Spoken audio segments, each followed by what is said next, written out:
Sir M ವಿಶ್ವೇಶ್ವರಯ್ಯನವರ ಜನ್ಮಸ್ಥಳ ಮುದ್ದೇನಹಳ್ಳಿಯ ಸರ್ ಎಂ ವಿ ಪುತ್ಥಳಿಗೆ ಮಾಲಾರ್ಪಣೆ ಮಾಡಿ ಸ್ಮಾರಕದ ಬಳಿ 5 ಲಕ್ಷ ಗಿಡಗಳನ್ನು ನೆಡುವ ಕಾರ್ಯಕ್ರಮದ ಭಾಗವಾಗಿ ಗಿಡ ನೆಡುವ ಮೂಲಕ ಚಾಲನೆ ನೀಡಿ ಮಾತನಾಡಿದ ರಾಜ್ಯ ಗ್ರಾಹಕ ವ್ಯಾಜ್ಯಗಳ ಆಯೋಗದ ಅಧ್ಯಕ್ಷ ಟಿಜಿ ಶಿವಶಂಕರೇಗೌಡ, ನಮ್ಮ ಸಂವಿಧಾನವು ಪರಿಸರ ರಕ್ಷಣೆ ಕುರಿತು ಕರ್ತವ್ಯಗಳಲ್ಲಿ ತಿಳಿಸಿದೆ.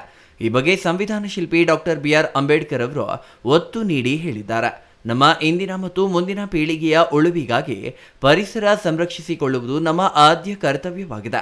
ಆ ನಿಟ್ಟಿನಲ್ಲಿ ನಾವೆಲ್ಲರೂ ಗಿಡಗಳನ್ನು ನೆಟ್ಟು ಪೋಷಿಸುವ ಅಗತ್ಯತೆ ನಮ್ಮ ಮೇಲಿದೆ. ಇದರ ಭಾಗವಾಗಿ ಚಿಕ್ಕಬಳ್ಳಾಪುರ ನ್ಯಾಯಾಂಗ ಮತ್ತು ಜಿಲ್ಲಾಡಳಿತದ ಆಡಳಿತ ವರ್ಗಗಳು 5 ಲಕ್ಷ ಸಸಿಗಳನ್ನು ನೆಟ್ಟು ಬೆಳೆಸುವ ಕಾರ್ಯಕ್ಕೆ ಮುಂದಾಗಿರುವುದು ಶ್ಲಾಘನೀಯ ವಿಚಾರವಾಗಿದೆ ಎಂದರು. ಇನ್ನು ಪ್ರಧಾನ ಜಿಲ್ಲಾ ಹಾಗೂ ಸತ್ರ ನ್ಯಾಯಾಧೀಶರಾದ TP ರಾಮಲಿಂಗೇಗೌಡ ಅವರು ಮಾತನಾಡಿ, ರಾಜ್ಯದಲ್ಲಿ 5 ಕೋಟಿ ಗಿಡಗಳನ್ನು ನೆಟ್ಟು ಬೆಳೆಸುವ ಮೂಲಕ ಪರಿಸರ ಸಂರಕ್ಷಣೆ ಮಾಡುವ ಜವಾಬ್ದಾರಿಯ ಕಾರ್ಯಕ್ಕಾಗಿ ರಾಜ್ಯ ಕಾನೂನು ಸೇವೆಗಳ ಪ್ರಾಧಿಕಾರವು ಧರೆ ಫೌಂಡೇಶನ್ ಜೊತೆಗೆ ಒಪ್ಪಂದ ಮಾಡಿಕೊಂಡಿದೆ. ಆ ಮೂಲಕ ಪರಿಸರ ಸಂರಕ್ಷಣೆ ಮಾಡುವ ನಿಟ್ಟಿನಲ್ಲಿ ಸಾಮಾಜಿಕ ಜವಾಬ್ದಾರಿಯನ್ನ ತೋರುತ್ತಿದೆ. ಇದರ ಭಾಗವಾಗಿ ಈಗಾಗಲೇ ಶಿಡ್ಲಘಟ್ಟ ತಾಲೂಕಿನ ಅಪ್ಪೇಗೌಡನಹಳ್ಳಿಯ ಇಂದಿರಾ ಗಾಂಧಿ ವಸತಿ ಶಾಲೆಯ ಆವರಣದಲ್ಲಿ ಗಿಡ ನೆಡುವ ಕಾರ್ಯಕ್ರಮಕ್ಕೆ ಕಳೆದ ಏಪ್ರಿಲ್ ಮಾಹೆಯಲ್ಲಿ ಚಾಲನೆ ದೊರಕಿದೆ.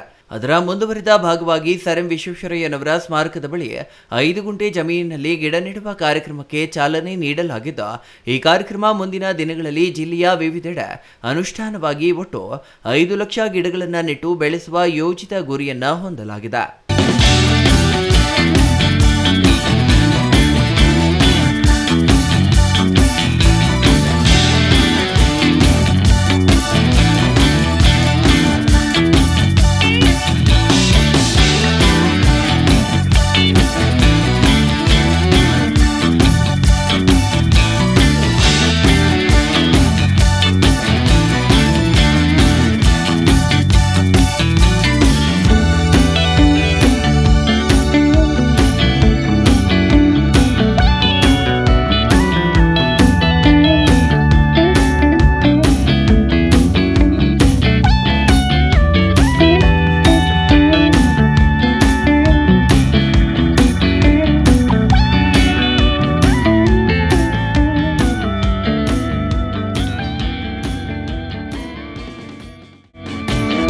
ಕೇವಲ ಗಿಡಗಳನ್ನು ನೆಟ್ಟು ಹೋಗುವುದರಿಂದ ಗಿಡ ಬೆಳೆಯುವುದಿಲ್ಲ.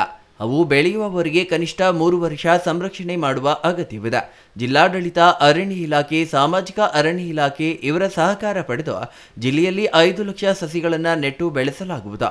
ಆ ಮೂಲಕ ಅಂತರ್ಜಲ ವೃದ್ಧಿಸಿ ಪರಿಸರ ಸಂರಕ್ಷಣೆಗೆ ಕೊಡುಗೆ ನೀಡಲಾಗುವುದು. ಈ ಕಾರ್ಯಕ್ಕೆ ಜಿಲ್ಲೆಯ ಸರ್ಕಾರೇತರ ಸಂಸ್ಥೆಗಳು, ಸಮಸ್ತ ಸಾರ್ವಜನಿಕರು ಸಹಕಾರ ನೀಡಬೇಕು. ಗಿಡ ಬೆಳೆಸುವ ಜವಾಬ್ದಾರಿಯನ್ನು ಸಾರ್ವಜನಿಕರು ತೆಗೆದುಕೊಳ್ಳಬೇಕು ಎಂದು ಕರೆ ನೀಡಿದರು. ಇನ್ನು ಜಿಲ್ಲಾಧಿಕಾರಿಗಳಾದ ಜಿ ಪ್ರಭು ಮಾತನಾಡಿ, ಈ ವರ್ಷ 5 ಲಕ್ಷ ಗಿಡಗಳನ್ನು ಮುಂಗಾರು ಮಳೆಯ ಅವಧಿಯಲ್ಲಿ ನೆಡಲು ಜಿಲ್ಲಾಡಳಿತ ಸಕಲ ಸಿದ್ಧತೆಗಳನ್ನು ಮಾಡಿಕೊಂಡಿದೆ.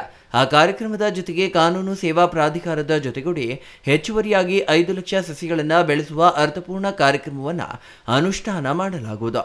ನೆಟ್ಟ ಗಿಡಗಳ ಪೈಕಿ 80% ಗಿಡಗಳನ್ನು ಉಳಿಸಿ ಬೆಳೆಸಲು ಪ್ರತಿ ತಿಂಗಳಿಗೊಮ್ಮೆ ಎಲ್ಲ ನೆಟ್ಟ ಸಸಿಗಳ ಮೌಲ್ಯಮಾಪನ ಮಾಡುವ ಮೂಲಕ ಈ ಮೌಲ್ಯಯುತವಾದ ಕಾರ್ಯಕ್ರಮವನ್ನು ಯಶಸ್ವಿಗೊಳಿಸಲಾಗುವುದು ಎಂದರು. ಜಿಲ್ಲಾ ವಕೀಲರ ಸಂಘದ ಅಧ್ಯಕ್ಷ ಅಭಿಲಾಷ್ ಮಾತನಾಡಿ, ಗಿಡ ನೆಟ್ಟು ಮರ ಬೆಳೆಸುವುದರಿಂದ ಬರಗಾಲಗಳನ್ನು ತಪ್ಪಿಸಬಹುದು, ಮಳೆಯ ಪ್ರಮಾಣದಲ್ಲಿ ಸಮತೋಲನದ ಹಂಚಿಕೆಯನ್ನು ಕಾಪಾಡಿಕೊಳ್ಳಬಹುದು. ಆ ಮೂಲಕ ಅಂತರ್ಜಲ ವೃದ್ಧಿಯಾಗಿ ಪರಿಸರ ಸಂರಕ್ಷಣೆಯಾಗಲಿದೆ. ಈ ಬಗ್ಗೆ ಜಿಲ್ಲೆಯ ಸಮಸ್ತ ನಾಗರಿಕರು ಅರಿವು ಹೊಂದಿ ತಮ್ಮ ವ್ಯಾಪ್ತಿಯಲ್ಲಿ ಗಿಡ ನೆಟ್ಟು ಬೆಳೆಸುವಂತೆ ಕರೆ ನೀಡಿದರು. News bureau, CTV news, Chikkaballapur.